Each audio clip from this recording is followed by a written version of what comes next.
Bloody Mary and Elizabeth I. They're females, but again, it's their dad who was king. So King Philip dies. The English king lays claim to the throne. The French say, we don't want you. We're going to take this cousin, Philip of Valois, and we're going to elevate him to be king. This angers the English, and so this helps kickstart the 100 Years' War. So it's a disagreement over the King of France? It's a disagreement over the succession to the throne of France. Plus you also have the fact that the English were trying to help Flanders break away from France. The English kings had land within France that they held as like a duke, but they wouldn't give the fealty to the French king. Remember, there were 4 causes. So those are all wrapped up into why the 100 Years' War started. Why was it so long? It was a series of battles. They actually spent more time not fighting than fighting. So it was just like the whole time they Right. had to like travel. Lauren. I still don't get how the like King of England or whatever, how he's connected to the king. All right, King of France has a daughter. That daughter marries the King of England. Her husband dies, so their son becomes king, the next king. Okay. He's the one who thinks he should be able to get the throne of France because he's a direct descendant of King Philip. He's his grandson. But he's the grandson because it's his mom. Yeah. Which means, for most people, they don't want to have that female be the way that you get into the throne. They would rather just have male to male to male to male. So they go to the next closest male relative, which is a cousin. Okay. That's Philip of Valois. So he succeeds to the throne, ticks off the English, and the English start fighting with France. And at the time, the French king only controlled half of the country. Correct. All the rest of it was held by various dukes, like the King of England, the Duke of Burgundy, and they decided whether or not they were going to pay allegiance, like basically the Allies pay allegiance to the French king. But it's all still part of France, right? It's part of the territory we know as France, but they weren't crown lands, so you really can't say that they were part of France. Okay. Not until the very end of the 100 Years' War, when all of it is united into one nation.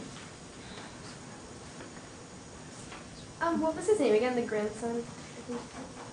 I can't remember if he was Edward or Henry. Do we need to know it for the... It's in the PowerPoint on the Okay. 100 Years' War.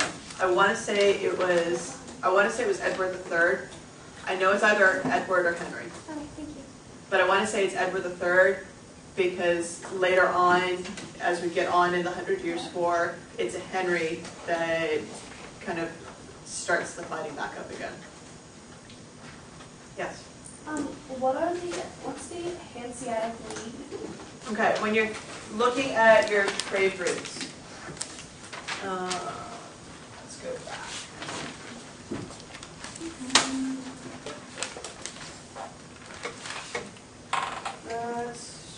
Let's just go straight to your final exam.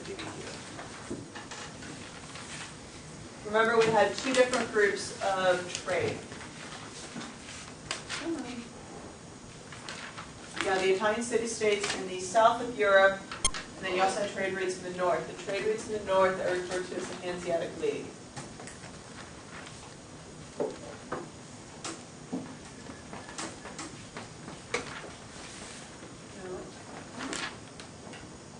There we go.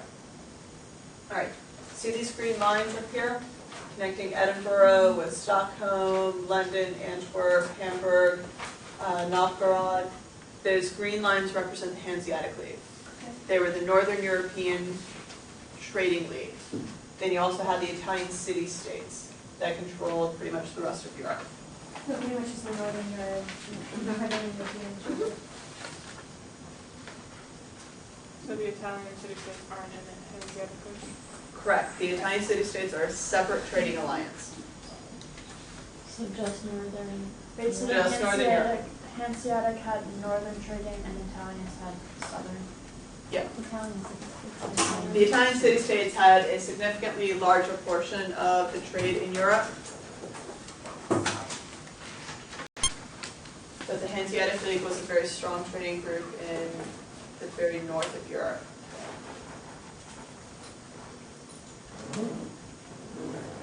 Other questions? Yes. Who's like Pope Innocent or Innocent or something? Pope Innocent. Pope Innocent was the Pope during the Fourth Crusade. So when the Crusaders went down, sacked Constantinople, Innocent was at first not happy that they had done this. By the way, he's Innocent III. Was he the one that stopped the fighting? Well, I remember something about it. Pope Urban was the one who stopped the fighting Oh. between the nobles during the First Crusade. Pope Innocent III didn't want them to sack a Christian city, but when they said, we will turn the Byzantine Empire over to you and they'll become Roman Catholic rather than stay Greek Orthodox, he suddenly said, oh, well, it's okay that you go in and sack them now. Because remember, ultimately, his power comes from the amount of land that sticks with the Roman Catholic faith. So did he get the power to turn it Catholic? No. Even though they sacked Constantinople, they left with the money. Constantinople and the Byzantine Empire remained Orthodox until they were finally defeated by the Turks. And to this day, if you go to Istanbul, remember Constantinople was renamed Istanbul. The European side of Istanbul, the part that's actually connected to the European mainland by Greece, that is typically the Orthodox side of the city.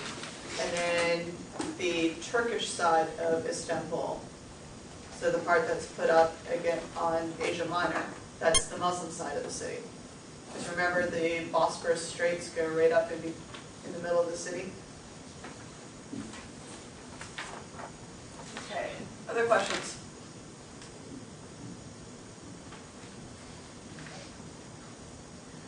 It can be about multiple choice, it can be about your essay.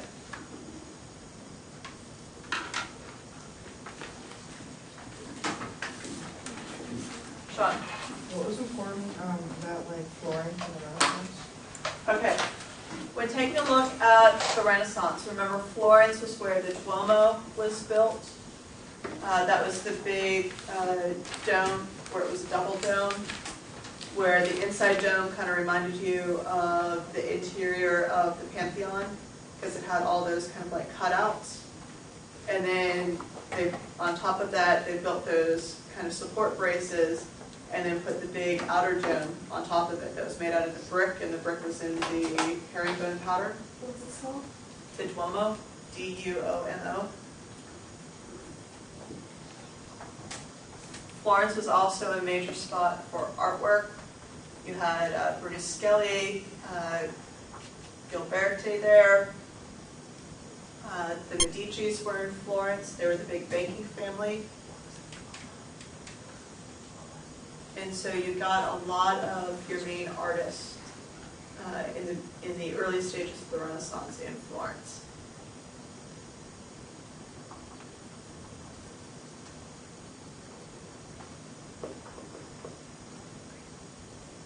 Other questions? Can you really outline that?